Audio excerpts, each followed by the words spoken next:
मुग्धा और उसकी सास के बीच पूरा समय सास के किसी ना किसी काम को लेकर मतभेद चलते ही रहते हैं।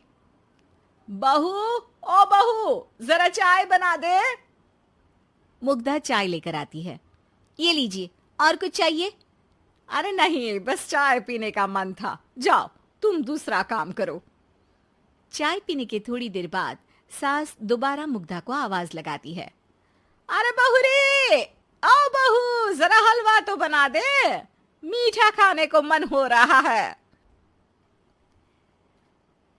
इसी तरह मुग्धा की सास पूरा समय कोई ना कोई काम बताकर उसे रसोई से बाहर तक निकलने नहीं देती।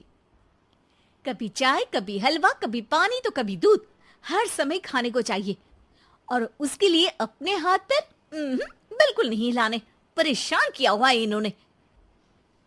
सास की जबरदस्ती परेशान करने की आदतों से दुखी मुग्धा एक शाम सचिन के साथ अपने कमरे में बैठी हुई बात कर रही होती है। सुनो जी, मम्मी जी की ये जानबूझकर मुझे परेशान करने की फरमाइशों से मैं बहुत फ्रस्ट्रेट हो चुकी हूँ। पूरे दिन में एक सेकंड का आराम नहीं मिलता। रसोई से बाहर कदम रखती नहीं कि बहू ये बना दे, बहुरी वो बना दे। अरे इनकी फरमाइशें चलती ही रहती है। अरे मुग्धा, माँ खाने की शौकीन है, पर उम्र हो चली है, खुद खाना नहीं बना सकती, इसलिए तुमसे बोलती है। अरे तो शौक भी उम्र देख कर रखने चाहिए ना।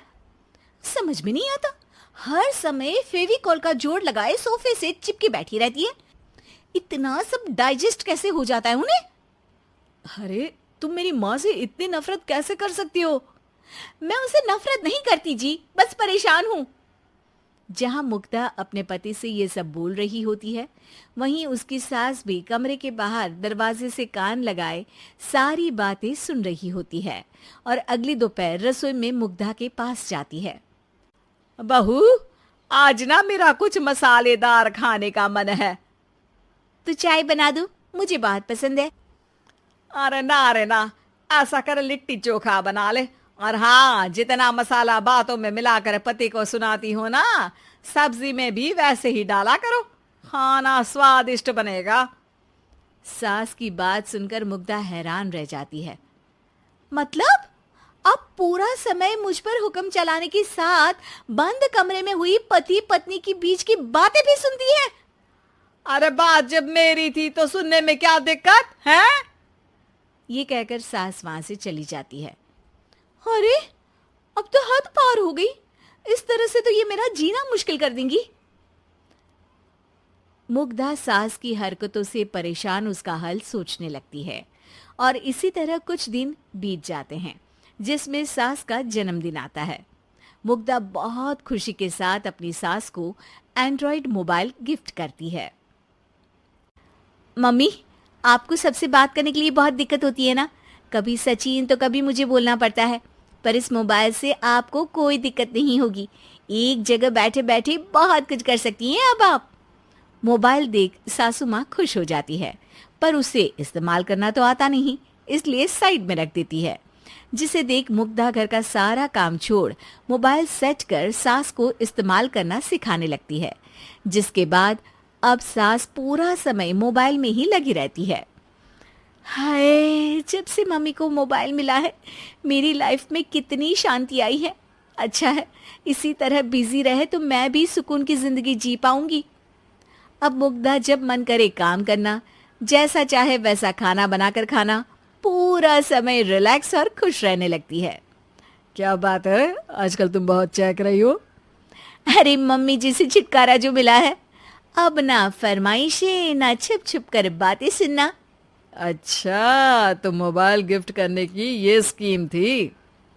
इसी तरह दिन बीतते हैं और अब मोबाइल पर लगी सास फरमाइशों की जगह सवालों के लिए बहू को आवाजें लगाना शुरू कर देती है। अरे बहू सुन तो, देख जरा किसी का फोन क्यों नहीं मिल रहा? रिचार्ज खत्म हो गया है, पर अभी 4 दिन पहले ही तो मैंने किया था। इतनी जल्दी कैसे खत्म हो गया? अरे मैंने कल तेरी कनाडा वाली मौसी सास से 3 घंटे बात की थी ना। क्या? इतना महंगा तो मोबाइल भी नहीं आया जितना महंगा इसका रिचार्ज पड़ रहा है।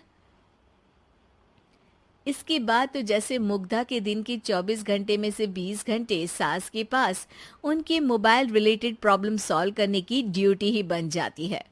अरे मुग्धा, ये मोबाइल में अचानक तेरी मौसी सास की शक्ल क्यों दिखने लगी? और ये तो हिल भी रही है। मम्मी, ये गूगल डुओ का वीडियो कॉल है। इसमें आप बात करने के साथ एक दूसरे की शक्ल भी देख सकती हो। अच्छा, ये तूने मुझे पहले क्यों नहीं बताया? अब बताने के लिए पहले नहीं बताया। इसी बीच सचिन भी वहां आ जाता है और सास अपनी वीडियो कॉल में बिजी हो जाती है। क्यों, सास बहू में क्या गपशप चल रही है? इसे गपशप नहीं, दिमाग का दही होना बोलते हैं। पर तुम तो मम्मी को मोबाइल देकर बहुत खुश थी, फिर क्या हुआ? हाँ, उसका सुकून भी कुछ ही दिन मिला। अब घर के टंटे खत्म हुए तो मोबाइल की टिंग टिंग शुरू हो गई। देखो भाई, कुछ पाने के लिए कुछ खोना तो पड़ता है। आखिर तुमने मोबाइल अपने फायदे के लिए ही तो दिया है, तो फिर सवालों के जवाब भी देने पड़ेंगे, क्योंकि जब तक उनके हाथ में ये फुथरू रहेगा, तुम्हारी लाइफ में प्राइवेसी और सुकून रहेंगे। कहने का मतलब है अगर इससे प्यार बढ़े तो दाग अच्छे हैं। अरे मुझे पहले दिन से ही पता है मोबाइल किस मकसद से दिया गया है। भूलो मत, इससे पहले मैं बातें ही सुनती थी। सास की ये बात सुनकर मुग्धा शॉक में और सचिन हंसता रह जाता है।